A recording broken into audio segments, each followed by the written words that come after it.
Bueno, para terminar con esta parte, vamos a ver este último caso en el que regresamos a los modelos estáticos, pero eh, ya sería una combinación.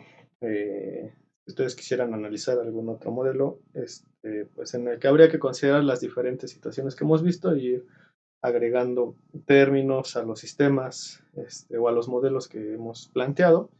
Y pues con cada ecuación nueva que agreguemos, pues se dificulta un poco el proceso de resolución, hay que hacer varias sustituciones y en algunos casos pues ya nos va a obligar a recurrir a técnicas de resolución de ecuaciones diferenciales que usualmente se hace por álgebra lineal. Entonces, nos, eh, la intención ahorita con el curso es que quede planteado, digamos, la forma de análisis para esto y ya si ustedes tuvieran necesidad de hacerlo con un poco más de detalle, pues ya tendrían que posiblemente plantear los sistemas a algún software matemático que les ayude a resolver las ecuaciones, como por ejemplo el MATLAB. Entonces, bueno, pues eso es campo de otras materias que están enfocadas más bien hacia el cálculo. Entonces, bueno, vamos a ver este último ejemplo, que es un vehículo estacionado en Peralte. Por ahí les dejé algunas referencias en una página en donde les da un resumen muy rápido de a qué nos referimos con el peralte. Y pues nos referimos a esas secciones de carretera en la que estamos inclinados, ¿no? En las que por alguna razón hay una inclinación, no está ni en vertical o en bajada respecto a los ejes que hemos visto previamente, sino que nuestro vehículo queda torcido como el de la imagen. Entonces, pues aquí también vamos a ver cómo sería el modelo básico para esto, al menos en la estática. Y como vamos a plantear un modelo estático primeramente, pues también tendríamos aquí que tenemos un sistemas, ¿no? Aquí la diferencia va a ser que tenemos suma de fuerzas en Y igual a cero. ¿Por qué ahora en Y sí aparece? Y fíjense, aquí no vamos a aparecer o no va a aparecer suma de fuerzas en X. Vamos a tener suma de fuerzas en Y igual a cero, suma de fuerzas en X igual a cero y suma de fuerzas, perdón, de momentos, sería de momentos, vamos a ver, no sería de fuerzas, entonces sería más bien de momentos, pero respecto a X igual a cero. Entonces fíjense que los ejes de referencia cambian un poco. Y no lo estábamos trabajando porque pues era el eje que no veíamos, ¿no? Que se veía hacia el fondo o hacia nosotros y no lo veíamos. Pero en este caso, en el que estamos trabajando es ahora en la parte que no veíamos de los vehículos. Por ejemplo, como ejemplo, estábamos trabajando con estas vistas, ¿no? Laterales, pero ahora sí estamos viendo el frente. Entonces, el eje que le corresponde a esta vista frontal, pues es el eje Y junto con el Z, es decir, ese cuadrante de YZ. Y la suma de momentos, pues ahora la vamos a evaluar respecto a la rotación que pudiera tener en el eje X, que ese eje aquí lo vemos, que es este horizontal, pero que aquí no lo vemos porque es el que está oculto a nuestra vista. ¿Vale? Entonces, pues serían nada más las diferencias. Entonces, pues vamos a ver aquí que la suma, aquí pues estamos como en una especie de plano inclinado, entonces la lógica de análisis sería la misma que de un vehículo en un plano inclinado. Aquí pues nada más con la salvedad de que estamos en estático, no se está moviendo. Si es que hubiera movimiento, pues igual ya habría que considerar después que hay un vector de aceleración, pero esta vista no sería la más apropiada para verlo. En donde sí podríamos en esta vista considerar una aceleración, bueno, si de repente el vehículo se empieza a derrapar, ¿no? Por lo cual conviene calcular el coeficiente de fricción mínimo para evitar eso, como lo hicimos en el video anterior. que veíamos que el coeficiente de fricción debe de estar, debe ser mayor o igual al valor absoluto de la tangente del ángulo sobre el que queremos someter. Eso, ¿no? Que es este. El coeficiente de fricción debe ser mayor o igual que el valor absoluto de la tangente del ángulo que vamos a someter nuestro vehículo. Entonces, ya lo hicimos. Aquí vamos a calcular solamente la estática de esto. Entonces, pues vemos que tenemos sobre el eje Y tenemos dos FY2, dos FY1, que son estas de acá. Y en oposición viene este vector que está dado por la masa y la gravedad, entonces este también lo calcularemos con respecto a la masa y la gravedad, considerando la inclinación, que este se calcula con el seno del ángulo de inclinación. Este es el ángulo de inclinación, el ángulo phi. Entonces, aquí pues el sistema para las ecuaciones para el primer sistema de ecuaciones en equilibrio, pues son 2y1 más 2y2 menos la masa por la gravedad por el seno, perdón, del ángulo phi, que corresponde a este vector que ya acabo de dibujar en negro. Y esto está igualado a 0. A continuación, pues vemos que tenemos para la suma de fuerzas. Aquí yo le puse en X, pero realmente es en Z, me equivoqué. Entonces déjenme corregirlo. Esta debería de ser Z. Déjenme cambiarlo. Porque pues si no, no tiene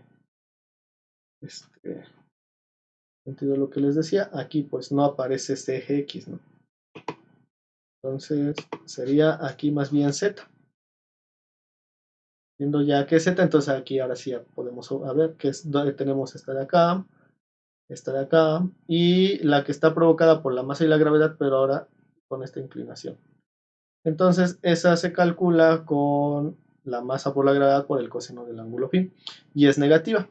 Entonces serían las dos positivas, que serían 2FZ2 más 2FZ1 menos la masa por la gravedad por el coseno del ángulo phi, esto igualado a 0. Y finalmente, pues la suma de momentos respecto al eje X. Nuevamente, pues aquí la referencia es el centro de gravedad. Entonces, vemos que las fuerzas que están abajo de las llantas, pues todas están ejerciendo el momento. Entonces, ya nada más es cuestión de asignar una convención. Y aquí vamos a dejar el sentido antihorario como positivo. Entonces tendríamos que 2FZ1, que es la de la llanta derecha, multiplicado por la distancia B1. Vean que aquí nos marca esta es la distancia B1, así como teníamos A1 y A2, aquí tenemos B1 y B2, que es la distancia del centro de gravedad hacia los ejes, pero ahora en vista frontal. Entonces 2FZ1 por B1 menos 2 veces FZ2 por B2, que es ahora la llanta de la izquierda multiplicada por la distancia B2, más 2 veces FY1, que la tenemos es la de la llanta derecha, multiplicada por la altura H, y la otra pues también es positiva, porque tiene sentido antihorario, entonces sería 2 veces, más 2 veces de FY2 multiplicado por H, y esto es igual a 0 también, que corresponde a esta última ecuación. Y bueno, ya pues igualmente pues podríamos plantear las reacciones a partir de estas ecuaciones. Las reacciones quedarían como FZ1 es igual a 1/2 de la masa por la gravedad por B2 B2 sobre W, que W aquí sería, pues igual lo vamos a anotar por acá. W es la suma de B1 más B2.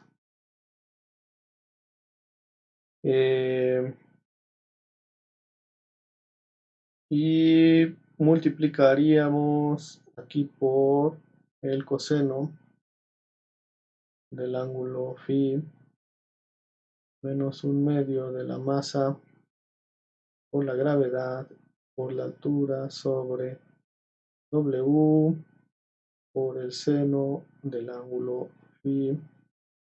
Y aquí tendríamos Fz2 es igual a 1/2 de la masa por la gravedad por B1 sobre W por el coseno del ángulo phi más 1/2 de la masa por la gravedad por la altura sobre W por el seno del ángulo phi.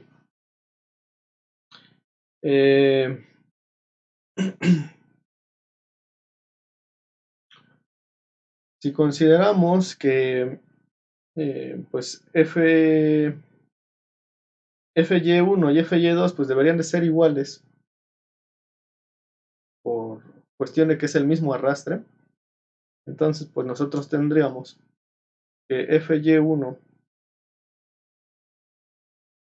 más Fy2 son igual a 1/2 de la masa por la gravedad por el seno del ángulo phi. Y el ángulo máximo al que podemos nosotros someter esto, pues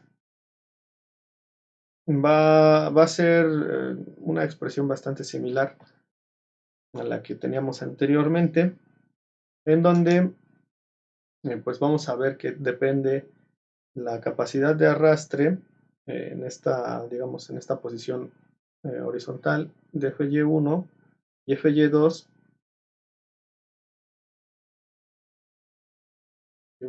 ahí. Y va a ser de el coeficiente de fricción Y1 multiplicado por Fz1 y abajo sería el coeficiente de fricción Y2 multiplicado, este es un 2, está fallando mucho mi tableta, por Fz2, ¿vale? Entonces, pues del sistema de ecuaciones que planteamos arriba, pues podemos nosotros llegar a estas ecuaciones en las que igual pues ya lo voy a dejar planteado nada más para que lo puedan utilizar si es que tiene la necesidad, y vamos a asumir que pues los coeficientes de Y1 y Y2 son iguales. Y2, aquí me falta un 1, y que son iguales pues a un coeficiente μy general, digamos. En cuyo caso nosotros pues vamos a ver que ese coeficiente μy tiene que ser igual a, o lo que va a soportar va a ser la tangente del ángulo. Este sería el ángulo máximo. Y en ese caso, la tangente del ángulo máximo tiene que ser menor o igual a la distancia B2 sobre h. Y viendo que esto es equivalente, pues el coeficiente μy tiene que ser igual o menor a B2 sobre h. Si esta condición no se cumple, pues aquí vamos a poder sufrir algún derrape horizontal, de forma horizontal.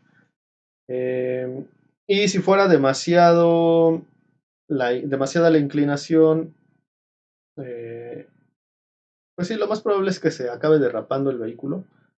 Pero digamos que hubiera un tope, ¿no? Que evitara que no fuera completamente liso, sino que pues hubiera un tope, hay que evitar el movimiento de las llantas. Si ese tope se aplica o